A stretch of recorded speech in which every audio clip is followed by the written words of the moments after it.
Morning. आज के इस लेक्चर में आप सबका वेलकम है। चलिए स्टार्ट करते हैं। हम 13.3 एक्सरसाइज कर रहे थे कि जब एक शेप दूसरी शेप में कन्वर्ट हो जाती है तो उनका वॉल्यूम फाइंड आउट करना हो तो कैसे करते हैं। जो शेप कन्वर्ट हुई होती है पहले उसका वॉल्यूम पता कर लेते हैं, जिसमें कन्वर्ट हुई होती है उसका वॉल्यूम पता कर लेते हैं। दोनों आपस में क्योंकि बराबर होते हैं तो उससे जो चीज़ पता करने को कहा है वो हम फाइंड आउट कर लेते हैं। ठीक है, तो इजी था, हमें सिर्फ शेप को आइडेंटिफाई करना है कि कौन सी शेप किस में कन्वर्ट हुई है और उनके फॉर्मूलाज क्या है। ठीक है, तो इसी में देखते हैं क्वेश्चन क्या है। कहता है container shaped like a cylinder having diameter 12 centimetre and height 15 centimetre is full of ice cream.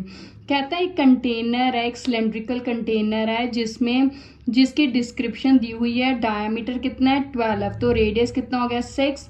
Radius of cylinder का कितना हो गया 12/2, 6 सेंटीमीटर ऑफ सिलेंडर। ये सिलेंडर क्या और इसकी हाइट उन्होंने कितनी कही है 15। ठीक है, अब कहता दूसरी बात क्या कहता है, ये आइसक्रीम से भरा हुआ है। कहता ice cream is to be filled into cones of height. अब कहता है यही आइसक्रीम जितनी इसमें आइसक्रीम थी उसको किस में फिल करनी है, एक आइसक्रीम कोन में, एक कोन में फिल करनी है। आगे ऑफ हाइट जिसकी हाइट कितनी है 12 and diameter 6 having a hemispherical shape on top. अब ऊपर कहता कौन सी शेप है उसके ऊपर उसके ऊपर हेमिस्फेरिकल शेप है। मतलब मान लीजिए जैसे मेरे पास ये है, अब नीचे ये कौन है, ठीक है, इसके ऊपर अब ये जो इसके ऊपर होती है ये हेमिस्फेरिकल शेप ही होती है। ठीक है, पर ये बन जाते पर होती तो हेमिस्फेरिकल शेप ही है। तो कहता है जो आइसक्रीम सिलेंडर में है वो सारी की सारी आइसक्रीम इस कोन में हमने भरनी है। ठीक है, अब इस कोन की डिस्क्रिप्शन दी हुई है। कोन की हाइट कितनी है मेरे पास 12 है और कोन का डायमीटर कितना है 6 है, तो रेडियस कितना हो गया 6/2, 3 सेंटीमीटर ऑफ कोन। तो जितना कोन का रेडियस है उतना ही उसका होगा, हेमिस्फीयर का भी उतना ही होगा। ठीक है, कहता find number of such cones which can be filled with ice cream. अब कहता हमें इसके कितने ऐसे कोन चाहिए जिसमें एक सिलेंडर वाली सारी की सारी आइसक्रीम आ सके। तो हमने इसमें कोन्स की काउंटिंग पता करनी है, तो क्या करेंगे, अब ऑब्वियसली जो सिलेंडर का वॉल्यूम है उतना ही आइसक्रीम का वॉल्यूम होगा। तो सिलेंडर का वॉल्यूम पता करेंगे, उसको डिवाइड करेंगे किस किस के वॉल्यूम से। अब जो कोन है उसमें दो फिगर्स है, एक हेमिस्फीयर और एक कोन, तो दोनों का वॉल्यूम पता करेंगे, प्लस करेंगे और इसके वॉल्यूम से डिवाइड कर देंगे तो हमारे पास नंबर ऑफ कोन्स आ जाएंगे। ठीक है, तो चलिए क्या कहेंगे, number of cones is equals to volume of cylinder divided by volume of cylinder divided by volume of cone plus volume of hemisphere, क्योंकि टॉप पे हेमिस्फीयर है।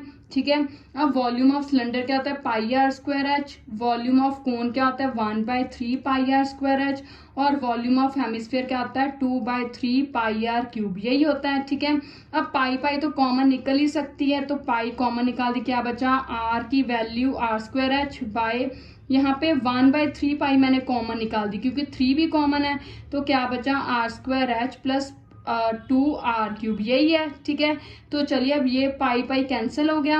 अब सॉल्व करते हैं। ऊपर r की वैल्यू कितनी है सिलेंडर की 6 का स्क्वायर मतलब 6, 2 टाइम्स हाइट कितनी है 15। ठीक है, अब ये 3 नीचे तो ये भी ऊपर चला जाएगा, ऊपर चला गया, डिवाइडेड बाय यहाँ पे अब हम ये कोन का r कितना है 3 है, तो 3 2 टाइम्स, h कितनी है 12 प्लस 2 इंटू कोन का r, ये हेमिस्फीयर का r उतना ही है, तो 3 कितने टाइम्स आएगा 3 टाइम्स आएगा, तो ये रहा। अब इसे ऐसे हम नहीं कैंसिल कर सकते, इसको कॉमन निकाल के कट करेंगे, तो चलिए कॉमन निकालते हैं 6 इंटू 6 इंटू 15 इंटू 3, यही है। अब नीचे में से क्या 3 2 टाइम्स कॉमन निकल रहा है, यही निकल रहा है, तो 3 को मैंने 2 टाइम्स कॉमन निकाल दिया और एक क्या निकल रहा है 2 कॉमन निकल रहा है, क्योंकि ये क्या होता है 3 4 12, ये सारे कॉमन निकल रहा है ना, 3 3 ये 12 है, तो 12 का भी अगर मैं फैक्टर्स बना लूँ तो क्या बन जाएंगे मेरे पास 12 के फैक्टर्स क्या बनेंगे 2 इंटू 2 इंटू 3, तो एक 2 3 भी बाहर निकल रहा है, तो क्या आ गया यहाँ पे अगर मैं करूँ तो यहाँ पे कहते हैं 6 into 6 into 15 into 3 divided by क्या आ गया 3 इंटू 3 इंटू 2 इंटू 3, यही बाहर निकल गया, तो यहाँ पे रह गया 3 तो कॉमन निकल गए, तो क्या रह गया 2 3 का 6, तो 2 रह गया, प्लस यहाँ पे रह गया 1, यही रह गया। अब इसको 3 से इससे कैंसिल कर दिया, इस 3 को 5 से, इस 3 को 2 से, ये 2 इससे कैंसिल हो गया, तो कितना रह गया 6 इंटू 5/3, ये 3 फिर कैंसिल हो गया, तो कितना रह गया 10। तो इसका मतलब कितने कोन्स मुझे कितने कोन्स चाहिए आइसक्रीम फिल करने के लिए, 10 कोन्स चाहिए। ठीक है ना इजी। तो चलिए अब अगला क्वेश्चन देखते हैं। अब इस क्वेश्चन में क्या कहा गया है, कहता a cylindrical bucket 32 centimetre high and radius 18 centimetre is filled with sand. मतलब क्या कहता एक सिलेंडर है, जैसे मान लीजिए ये मेरे पास एक सिलेंडर है, ठीक है। अब इसकी हाइट कितनी है 32 सेंटीमीटर और जो रेडियस है वो कितना है 18 सेंटीमीटर है। कहता है इसको मैंने इस फिल्ड विद सैंड मतलब इसको मिट्टी से भर दिया, ठीक है। अब this bucket is emptied on ground. कहता इस मिट्टी से भरे हुए जो बकेट है उसको मैंने क्या किया, जमीन पर उल्टा कर दिया, ठीक है, ऐसे उल्टा कर दिया। जब उल्टा किया तो कहता क्या हुआ फिर, and a conical heap of sand is formed. कहता उस मिट्टी का एक ढेर लग गया, पर ढेर कौन सी शेप का लगा, कोनिकल शेप है, मतलब कोनिकल शेप का, मान लीजिए ऐसे कोनिकल शेप की मिट्टी का ऐसे ढेर लग गया, ठीक है, ये कोनिकल शेप का। अब कहता है इफ इट्स हाइट, मतलब कोन की डिस्क्रिप्शन दी है कि हाइट कितनी है 24 सेंटीमीटर, तो कहता क्या कीजिए रेडियस भी पता कीजिए और स्लांट हाइट भी, ठीक है। तो देखिए अब क्योंकि जितनी मिट्टी ग्लास में थी उतना ही उसका ढेर बना है, तो इसका मतलब जितना सिलेंडर का वॉल्यूम होगा उतनी ही मिट्टी उसमें होगी, तो उतना ही कोन बनेगा। तो इसका मतलब सिलेंडर का वॉल्यूम और कोन का वॉल्यूम आपस में क्या होंगे, बराबर। तो उसी से हम पता कर लेंगे, ठीक है। वो अब सिलेंडर की डिस्क्रिप्शन दी हुई है, रेडियस हाइट, और कोन की हाइट दी हुई है, तो कोन का रेडियस हम पता कर लेंगे, ठीक है। तो चलिए स्टार्ट करते हैं। सबसे पहले हम क्या लिखेंगे कि volume of cylinder is equals to volume of cone, ठीक है। Volume of cylinder is equals to volume of cone. Cone और सिलेंडर का वॉल्यूम आपस में बराबर होगा। कोन का वॉल्यूम सिलेंडर का πr²h, कोन का क्या है 1/3 πr²h, ठीक है। अब ये पाई कैंसिल हो गए, 3 उधर चला गया, तो क्या आ गया 3r²h is equals to r²h। अब इसे कैंसिल नहीं करना क्योंकि ये सिलेंडर का रेडियस अलग मेजरमेंट है, कोन की अलग है, तो 3। अब रेडियस सिलेंडर की अगर मैं वैल्यू देखूं तो सिलेंडर का रेडियस कितना मुझे दिया है 18 सेंटीमीटर दिया है, ठीक है। सिलेंडर का 18 है और हाइट कितनी है 32 है, ठीक है। अब सिलेंडर का कितना दिया है मुझे 18 सेंटीमीटर, मतलब 18 दो बार आएगा, और हाइट कितनी है 32, ठीक है। अब r² तो हमने पता करना है, तो हाइट कितनी दी है इसकी 24। अब इसकी हमें कोन की हाइट कितनी दी है 24, और रेडियस हमने पता करनी, इसलिए उसे वैसे का वैसे लिख लिया, ठीक है। तो चलिए अब आगे करते हैं। अब ये 24 नीचे आएगा, 3 into 18 into 18 into 32/24 is equals to r² आ गया। अब इसको कैंसिल करें, 3 1 ज़ा 3, 3 8 ज़ा 24, 8 1 ज़ा 8, 8 4 ज़ा 32, ये आ गया। तो अब इसको सबको मल्टीप्लाई किया तो मेरे पास कितना आ गया, 18 को 18 इंटू 18 इंटू 2 इंटू 2 हो गया, इसका स्क्वायर रूट आ गया। अगर r पावर 2 इधर गई तो r कितना आ गया 36 इंटू 36 का अंडर रूट। तो अब एक बाहर निकाला तो कितना आ गया, r आ गया मेरे पास 36 सेंटीमीटर। ये हमने कोन का रेडियस पता करना था, आ गया। अब स्लांट हाइट कैसे पता करते हैं, स्लांट हाइट हमने की थी L किसके बराबर होता है h² प्लस r² का अंडर रूट। h कितनी है, अब कोन की हाइट कितनी है 24 का स्क्वायर प्लस 30 से रेडियस हमने पता किया 36 का स्क्वायर। अब 24 का स्क्वायर कितना होता है 576, और 36 का स्क्वायर कितना होता है 1296। तो अब इन दोनों को ऐड किया तो कितना आ गया मेरे पास 1872 अंडर रूट आ गया। तो अब L कितनी आ गई 1872 सेंटीमीटर, या आप इनके फैक्टर्स बनाएंगे तो ये ऐसे भी आ सकता है, क्योंकि आपकी आंसर पीछे ऐसे दिया है। अगर आप ऐसे रखेंगे तो भी ठीक है, अगर आप इसके फैक्टर्स बना के देखेंगे तो भी आएगा, ठीक है। तो ये अब हमने इसमें कोन की एक रेडियस पता करना था, एक स्लांट हाइट, दोनों हो गए, तो था ना इजी, सिंपल वैल्यूज ही भरनी थी, ठीक है। तो चलिए अब देखते हैं अगला क्वेश्चन।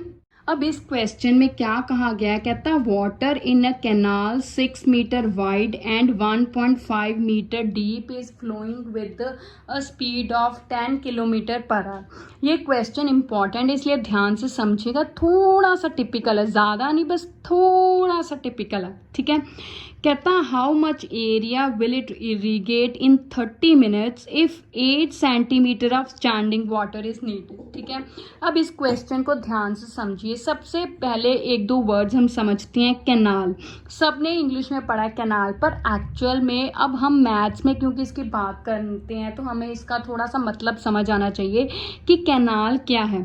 देखिए, दो तरह की रिवर्स होती हैं। एक रिवर नदियाँ जो गॉड क्रिएटेड होती हैं, दूसरी जो मैन मेड क्रिएटेड होती हैं। जो रिवर्स मैन मेड क्रिएटेड होती हैं उन्हें कैनाल कहते हैं। अब मैन मेड कैसे रिवर क्रिएट कर सकता है? देखिए, जो गॉड की क्रिएटेड रिवर्स है, मान लीजिए ये रिवर गॉड ने क्रिएट की है, ठीक है, तो इसी से छोटी सी रिवर या छोटा सा एक, कैसे आप कह सकते हैं, पानी को किसानों की फील्ड्स तक पहुंचाने के लिए छोटा सा क्या कैनाल बना लिया जाता है, रिवर कंस्ट्रक्ट कर दी जाती है, जिससे ये बड़ी रिवर से जो पानी है किसानों के खेतों पे जाके उनके इरिगेशन के काम आ सके। ठीक है, तो जो man made river, man made create करता है रिवर, हम जिस रिवर को बनाते हैं उन्हें क्या कहते हैं? कैनाल। ठीक है, अब दूसरी बात, कैनाल की यहाँ पे शेप क्या है, क्योंकि हमें मैथ्स में जिस चैप्टर को हम कर रहे हैं उसमें हमें शेप्स का पता होना ज़रूरी है, तभी हम फॉर्मूलाज लगाएंगे। ठीक है, तो अब कैनाल की शेप देखते हैं। उसने क्या, कैनाल की डिस्क्रिप्शन 6 मीटर वाइड है। ठीक है, इसका मतलब विड्थ कितनी दी है? 6 मीटर। 1.5 मीटर डीप है, मतलब हाइट कितनी दी है? 1.5 मीटर। डेप्थ हो गई या हाइट होगी 1.5 मीटर।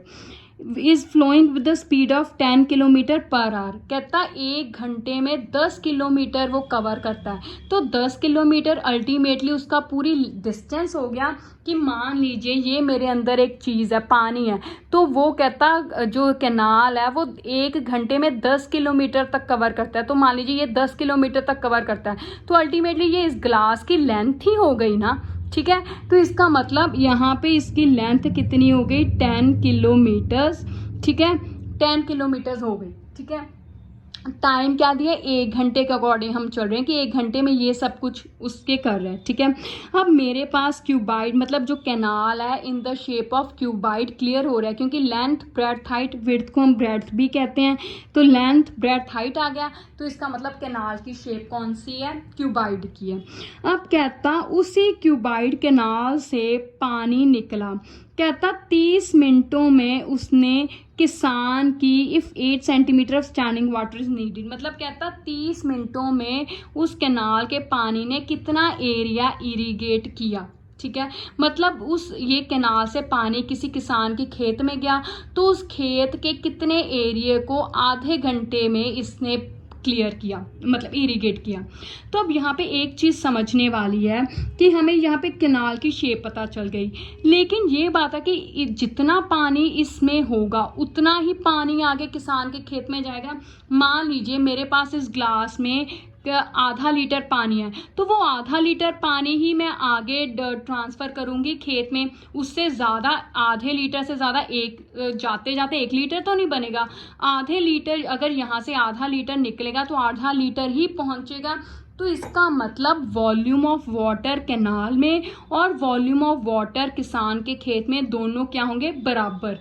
जितना पानी यहाँ है उतना ही निकलेगा, उतना ही पहुँचेगा, रास्ते में कम बढ़ नहीं जाएगा। तो इसका मतलब कैनाल में पानी का वॉल्यूम और इधर एरिया में पानी का वॉल्यूम क्या होगा? बराबर। ठीक है, तो इसका मतलब अब पानी का तो कोई शेप नहीं होती, लेकिन पानी क्योंकि कैनाल में है जो कि क्यूबाइड शेप में है, तो हम वॉल्यूम ऑफ क्यूबाइड निकाल लेंगे तो वही वॉल्यूम ऑफ वाटर होगा। ठीक है, इतना काम समझ लग गया। अब पहले इतना करते हैं जो हमने समझा है। ठीक है, ज़्यादा करेंगे तो कंफ्यूज हो जाएंगे, पहला इतना करते हैं। ठीक है, तो volume of canal, volume of water is equals to volume of canal. ठीक है, अब वॉल्यूम ऑफ कैनाल कितना है? Length into breadth into height. क्यों? क्योंकि कैनाल किस शेप का है? क्यूबाइड शेप का है, क्योंकि ये डायमेंशंस किसकी होती हैं? क्यूबाइड की होती हैं। अब लेंथ कितनी है मेरे पास? लेंथ है, देखिए। अब दूसरी बात, यहाँ पे ये यूनिट मीटर है, यहाँ पे किलोमीटर है, तो इसको मीटर में कन्वर्ट करना पड़ेगा। तो मीटर में कन्वर्ट कैसे होता है? 1 किलोमीटर, तो मीटर में कन्वर्ट कैसे होता है कि जो 1 किलोमीटर है 1000 मीटर्स के बराबर होता है। तो इसका मतलब 10 किलोमीटर 10,000 मीटर होगा, तो ये आ गया 10,000 मीटर। ठीक है, इंटू ब्रेड्थ कितनी है मेरी 6, इंटू हाइट कितनी है 1.5, यही है। तो पॉइंट को हटा के नीचे 10, ये 0 कैंसिल हो गई, तो 15 6 कितना हो गया 90, है ना।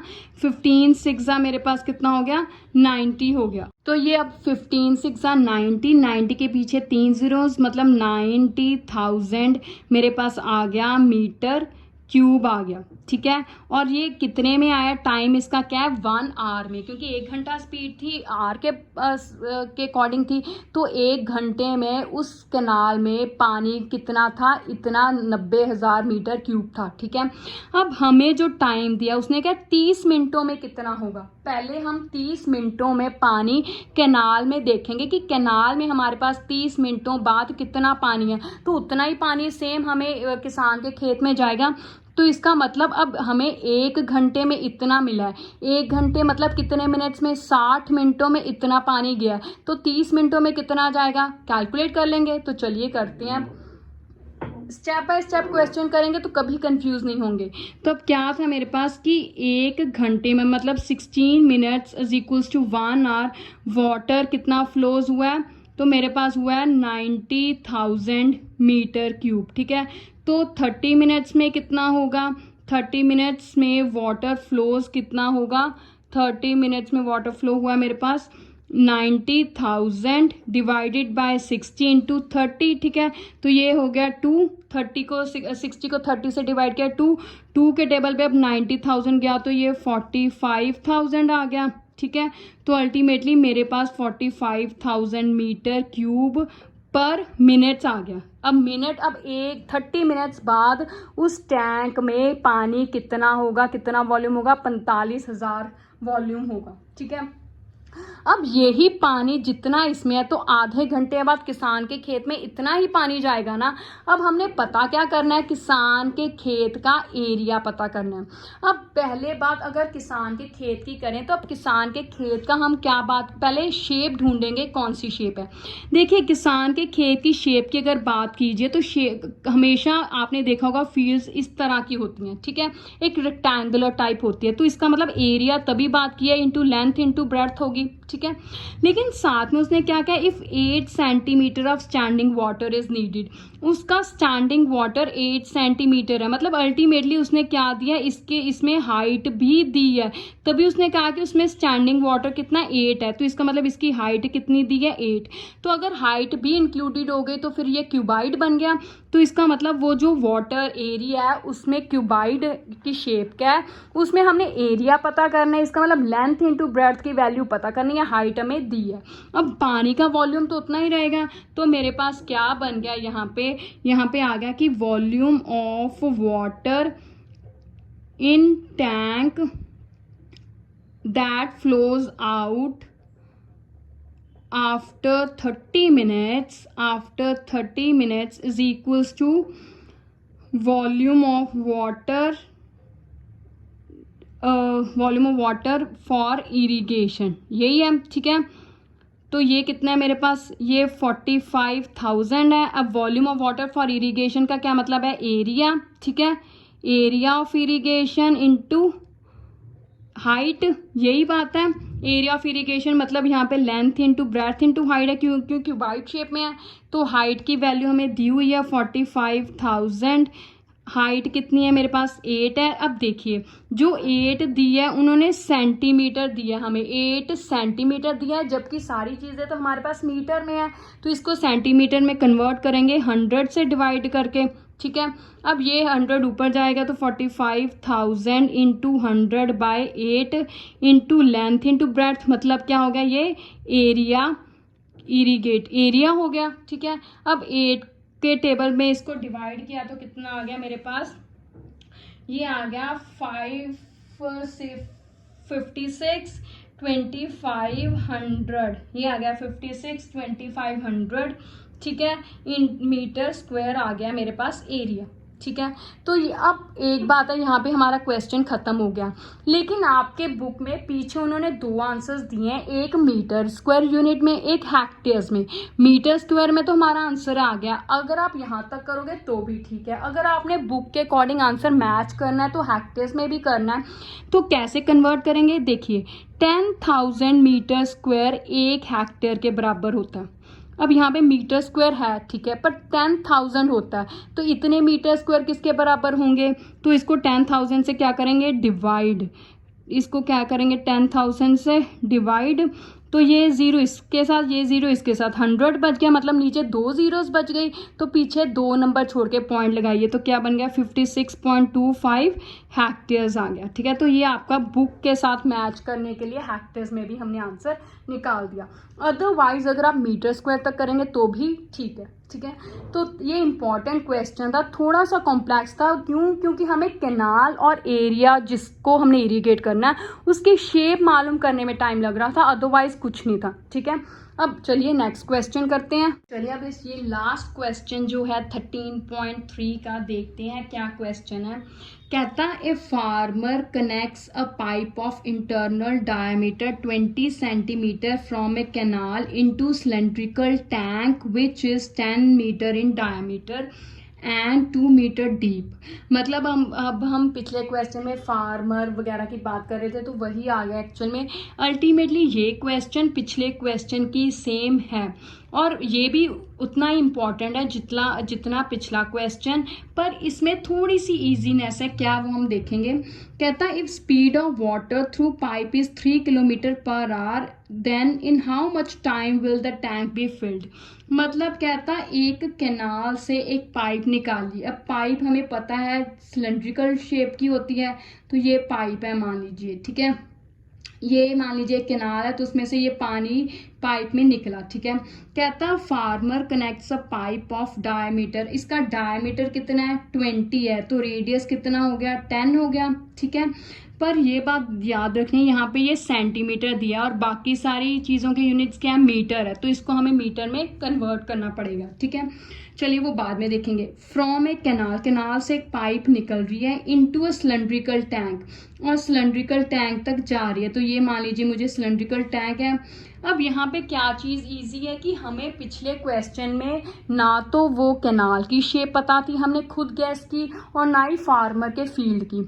यहाँ पे अब हमें जिसमें पानी जाना है उसकी शेप उन्होंने क्लियर कट कही है कि सिलेंड्रिकल टैंक है, ठीक है।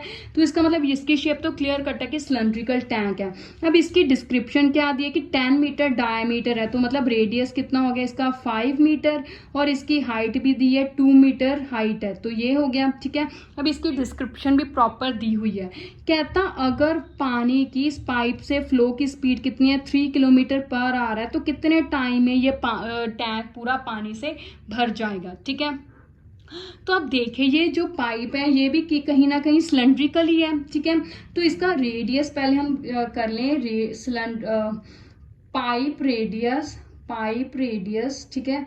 तो कितना होगा 20/2 इंटू 100, हमने मीटर में कन्वर्ट करना है, तो कैसे गया 0 इससे कैंसिल हो गया, 2 इससे कैंसिल हो गया, तो कितना आ गया 1/10 मीटर आ गया। हमने सेंटीमीटर से मीटर में कन्वर्ट करना था ना, तो 1/10 मीटर आ गया, ठीक है। अब इसकी हमें रेडियस दिया, हाइट नहीं दी, तो हम हाइट मेजर करेंगे कैसे, देखिए। अब जितना पानी इस पाइप से निकलेगा उतना ही पानी इस टैंक में जाएगा। मान लीजिए इसमें 5 लीटर पानी है, तो वही 5 लीटर पानी इस टैंक में जाएगा। जाते जाते 5 से 6 लीटर तो होगा नहीं, ना ही 5 से 4.5 होगा, 5 का 5 ही इसमें जाएगा। तो इसका मतलब जितना पानी का वॉल्यूम इस पाइप में है अल्टीमेटली उतना पानी का वॉल्यूम ही इस टैंक में होगा, जैसे हम पिछले क्वेश्चन में कहकर आए थे, ठीक है। तो इसका मतलब वॉल्यूम ऑफ वाटर इन दोनों में सेम है, तो इसका मतलब हम इसकी हाइट पता कर लें, क्योंकि हमें अगर इसकी हाइट आ जाएगी तो हम वॉल्यूम भी पता कर लेंगे, ठीक है, कि कितना वॉल्यूम है। तो चलिए अब इसका इन दोनों का तो सेम है, तो इसका वॉल्यूम तो हमें आर भी दिया हाइट भी दिया, तो पता चल जाएगा, उससे हम इसकी हाइट पता कर लेंगे। तो क्या लिखेंगे, volume of water in pipe is equals to volume of water in cylindrical tank in tank, ठीक है। तो यहाँ पे फॉर्मूला वही है, pi r square h is equals to pi r two square h, मतलब इसका रेडियस R1 है, उसका रेडियस R2 है, इसकी हाइट H1 है, उसकी हाइट H2 है। ठीक है, पाई पाई तो कैंसिल हो गए। R1 कितना है, इसका रेडियस 1/10 है, तो 1/10 into 1/10 into H1 is equals to इसका रेडियस, अब इसका रेडियस 5 है, 5 इंटू 5, हाइट कितनी है 2। अब ये 10 उधर जाएगा तो H1 कितना हो गया, 5 इंटू 5 इंटू 2 इंटू 10 इंटू 10, ये आ गया। तो इसका मतलब मेरे पास कितना आ गया, 5000 मीटर आ गया। ठीक है, अब मेरे पास हाइट कितनी आ गई, 5000 मीटर आ गई। ठीक है, तो अब मेरे पास इसकी लेंथ आ गई अल्टीमेटली 5000 मीटर। तो ये 5000 मीटर आ गया मेरे पास। तो अब मेरे पास क्या होता है, अब मुझे स्पीड दी है, तो स्पीड का फॉर्मूला क्या होता है मेरे पास, डिस्टेंस ओवर टाइम होता है। डिस्टेंस ओवर टाइम हमने पता टाइम करना है, तो टाइम उधर चल जाएगा, स्पीड नीचे आ जाएगी। तो कैसे बनेगा, time is equals to distance over speed, यही है फॉर्मूला। ठीक है, अब डिस्टेंस मैंने कैलकुलेट कर लिया, कितना डिस्टेंस है पाइप का, इसमें 5000 मीटर है। ठीक है, और स्पीड कितनी दी है उन्होंने, 3 किलोमीटर्स है। अब ये चीज़ किलोमीटर में दी है, तो इसके 5000 और 3 का सेम यूनिट होने चाहिए। यहाँ पे किलोमीटर है मेरे पास, और यहाँ पे मेरे पास किलोमीटर है, और यहाँ पे मेरे पास कितने हैं, मीटर है। तो इसका मतलब इन दोनों में से एक को कन्वर्ट करना पड़ेगा, तो हम किलोमीटर्स को कन्वर्ट करने लगे हैं। तो मैं 3 किलोमीटर्स को मीटर में कन्वर्ट करने के लिए क्या करूँगी, 3 को 1000 से मल्टीप्लाई कर दूंगी। तो ये 3 जीरोज इसके साथ कैंसिल हो गई, तो टाइम कितना आ गया, 5/3 आर आ गया। ठीक है, क्योंकि हमारे पास स्पीड क्या है, आर के लिए ना, किलोमीटर पर आर, मतलब घंटे के मगर इतनी है। तो अब मेरे पास जो टाइम आया वो घंटे के लिए आया, पर आपकी बुक में पीछे मिनट्स में दिया हुआ है। वैसे तो अगर यहाँ तक क्वेश्चन करेंगे तो भी ठीक है, पर अगर आपने अपनी बुक से आंसर मैच करना है तो उन्होंने मिनट्स में दिया है, तो इसको 60 से क्या कर देंगे, मल्टीप्लाई। क्यों, क्योंकि 1 घंटे में कितने मिनट्स होते हैं, 60, तो 60 से मल्टीप्लाई कर दिया। 3 के टेबल पे 60 कैंसिल किया, 20, 2 5 का 10, तो कितने मिनट्स आ गए, 100 मिनट्स आ गए। तो यही कैलकुलेट करना था कि कितने टाइम में पूरा टैंक पानी से भर जाएगा, 100 मिनट्स में। ठीक है, तो ये थे आपके 13.3 के सारे क्वेश्चंस। ठीक है, अगर कि कोई भी प्रॉब्लम हुई तो आप मुझे कमेंट्स में पूछ सकते हैं। Thank you, have a nice day.